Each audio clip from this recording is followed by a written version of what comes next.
This news is sponsored by सबसे सस्ती news. Website बनाने के लिए संपर्क करें। हमारा नंबर है 7800317777। ट्रक ड्राइवरों ने सौंपी मालिक को चाबी। हड़ताल करते हुए नए कानून का किया विरोध। सीतापुर चाहे रोडवेज हो और चाहे फिर हो ट्रांसपोर्ट कंपनी या हो अन्य कोई ड्राइवर, हर जगह पर ड्राइवरों ने नए कानून का विरोध करते हुए अपनी गाड़ी को साइड में लगाकर गाड़ी की चाबी मोटर मालिक को सौंपते हुए हड़ताल जारी कर दी है। ट्रांसपोर्ट संचालक योगेश सिंह जब बोलेगा हिंदुस्तान से बातचीत में कहा कि एक आम नागरिक होता है ट्रक ड्राइवर और घर से कई दिन दूर रहकर लोगों की सेवा करता है। ट्रांसपोर्ट की दुनिया में उसका हाल क्या होता है यह कोई जानने वाला नहीं है। ऊपर से सड़क पर चलते समय कभी भी उसके साथ कोई हादसा हो सकता है। वह हर तरीके से जलील किया जाता है। इसके बावजूद भी अपनी सेवाएं बंद नहीं करता। इसलिए कानून और कानून के रखवाले भी उसका मजाक उड़ाते हैं और उससे प्रताड़ित करने का भी काम करते हैं। भारत सरकार द्वारा लाए जा रहे नए कानून जो कि ड्राइवरों के हित में बिल्कुल नहीं है और ड्राइवरों को इस कानून के तहत प्रताड़ित होना पड़ेगा। कानून कहता है कि यदि कोई ड्राइवर से किसी भी प्रकार से कोई दुर्घटना होती है तो वह अपना मोटर वहीं पर रोककर घायल अवस्था में व्यक्ति को इलाज के लिए अस्पताल पहुंचाए तो उसे सजा कम होगी। प्रश्न यह उठता है कि जब किसी ड्राइवर से कोई घटना होती है तो भीड़ उसके लिए कितना उग्र हो जाती है और उस मारने के लिए तैयार हो जाती है। ऐसी स्थिति में कैसे संभव होगा कि ड्राइवर भीड़ का शिकार हो जाए। इसी कानून को लेकर ट्रक ड्राइवरों ने हड़ताल कर नारेबाजी करते हुए कहा, जब तक यह काला कानून वापस नहीं होगा तब तक हम मोटर मालिक से चाबी नहीं ले सकते और न ही सड़क पर अपना वाहन दौड़ा सकते हैं। आइए जानते हैं नए नियम और नए कानून के तहत हुई हड़ताल को लेकर सीतापुर के जाने माने ट्रांसपोर्ट कंपनी उत्तर प्रदेश और उत्तराखंड के संचालक योगेश सिंह क्या कहते हैं।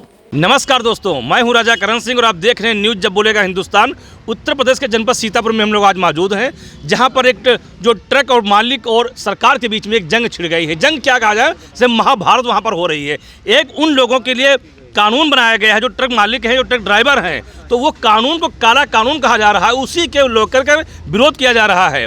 और जब तक वो इनकी मांगें पूरी नहीं हो जाएंगी, जो ट्रक स्ट्राइक है उनकी जारी रहेगी। तो ऐसे ट्रक कंपनी के मालिक जो हमारे पास बीच में बैठे हैं, योगेंद्र सिंह जी, हम उससे चर्चा करेंगे जो आज किस स्तर से रहेगा और क्या उसका उद्देश्य रहेगा। आदरणीय चैनल में बहुत स्वागत आपका है। जैसे ट्रक स्ट्राइक ये हुआ, इसका क्या उद्देश्य है और आप लोगों ने सब अपने ट्रकें क्यों रोक रखी हैं? मैं मीडिया के मार्फत से बहुत बहुत धन्यवाद करना चाहता हूँ और अपना जो परिवार है ट्रांसपोर्ट का, उसका बहुत बहुत धन्यवाद करना चाहता हूँ जो हमारे साथ है और हमारी आवाज़ को आगे तक जाए, इसका बहुत बहुत आपका धन्यवाद है। और जो हमारे उस दर्द का बयान आपके सामने है कि मोटर वाले के साथ एक ये परिवार है, ये मिस्त्री हो गया, ड्राइवर हो गया, मोटर मालिक हो गया, ट्रांसपोर्ट हो गया। इसको इतना दर्द है कि इस दर्द का बयान किस तरीके से करे। हम लोगों ने अपनी गाड़ियां खड़ी की हैं और जिसके उसमें माननीय मोदी जी, माननीय हमारे अमित शाह जी ने जो कानून लागू किया है उसका हम विरोध करते हैं। और जितना हमारा ट्रांसपोर्ट एक्ट सीतापुर है वो सारा विरोध करता है और इस विरोध में हम काले कानून को वापस लेने की मांग करते हैं। और हम इस पे विचार ये करते हैं कि जब तक इस कानून को वापस नहीं लिया जाएगा हम स्ट्राइक पे लगे रहेंगे और हमारी ये स्ट्राइक जारी रहेगी हर जगह। सिंह साहब, इस कानून में ऐसा क्या है जिसकी वजह से आप लोग इतना क्रोधित, इतना नाराज है और ट्रक स्ट्राइक तक कर रखी है आपने? क्या ऐसा है? हमारी रोजी रोटी एक ड्राइवर से चलती है, क्योंकि हम जो है वो ट्रांसपोर्टर हैं, मोटर मालिक हैं। अगर वो अपना बलिदान नहीं देगा तो हम लोगों को कहाँ से रोटियां चलेंगी? हमारी कोई खेती तो नहीं है। हमारी अगर खेती है तो हमारा केवल मोटर है और हम ड्राइवर को अगर बीच सड़क पर मरवा देंगे तो कितने ड्राइवर मरवाएंगे? कब तक मरवाएंगे? अगर 10 साल का कानून ड्राइवर के लिए लागू किया गया है तो आप ये बताइए, अमित शाह जी के साथ भी तो ड्राइवर ही चलता है, मोदी जी के साथ भी ड्राइवर चलता है।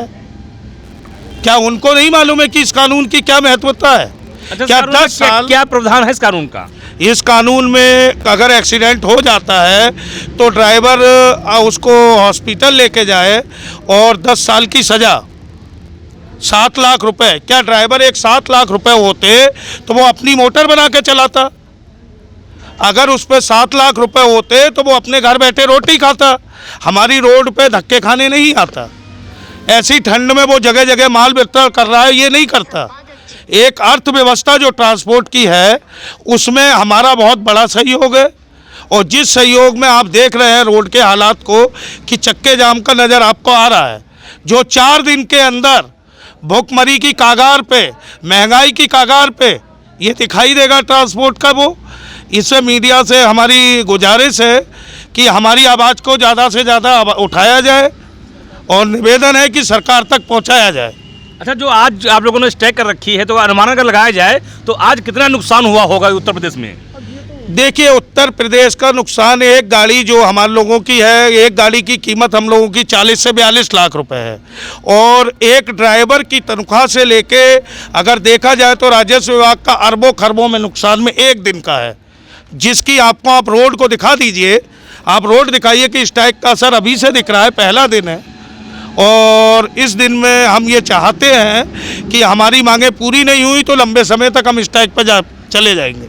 अच्छा, मैं जब बोला करता हूँ चैनल के माध्यम से अपने साथियों को, अपने ट्रांसपोर्ट भाइयों को, अपने ड्राइवरों को और अपने जो मोटर मालिक हैं उनको क्या संदेश देना चाहेंगे? ये संदेश है कि जब तक हमारी मांगें पूरी ना हो, सभी निवेदन है, ड्राइवर भाई, ट्रांसपोर्ट भाई, मिस्त्री लोग, ये परिवार है, इस परिवार को हड़ताल पर रहना चाहिए और सभी ट्रांसपोर्ट और ड्राइवर भाइयों का समर्थन करना चाहिए। हमें दर्शक आपका परिचय जाना चाहते हैं। मैं UP Uttarakhand road line Sitapur national highway. तो देखा इस बीच में हमारे थे जिन्होंने बिल्कुल स्पष्ट कहा कि जो ड्राइवर होते हैं, जो मोटर मालिक होते हैं, एक परिवार होता है और हमारे परिवार पर अगर कोई आंच आती है तो हमारा कर्तव्य बनता है कि उसका खुलकर मुकाबला करें और अपने परिवार को सुरक्षित रखें और उसको न्याय दिलाने का कार्य करें। उसको कायदे से जो हक है वो मिलना चाहिए। हालांकि भी सरकार और ट्रांसपोर्ट बीच में जो जंग छिड़ी है ये कब शांत होगी ये देखने वाला वक्त बताएगा। इसमें सीधा कहा जा सकता है क्या होगी, इसको समाधान की तैयारी है और भड़केगी चिंगारी, ये आने वाला वक्त बताएगा। तब तक बने आप हमारे साथ और देखते रहें न्यूज़ जब बोलेगा हिंदुस्तान।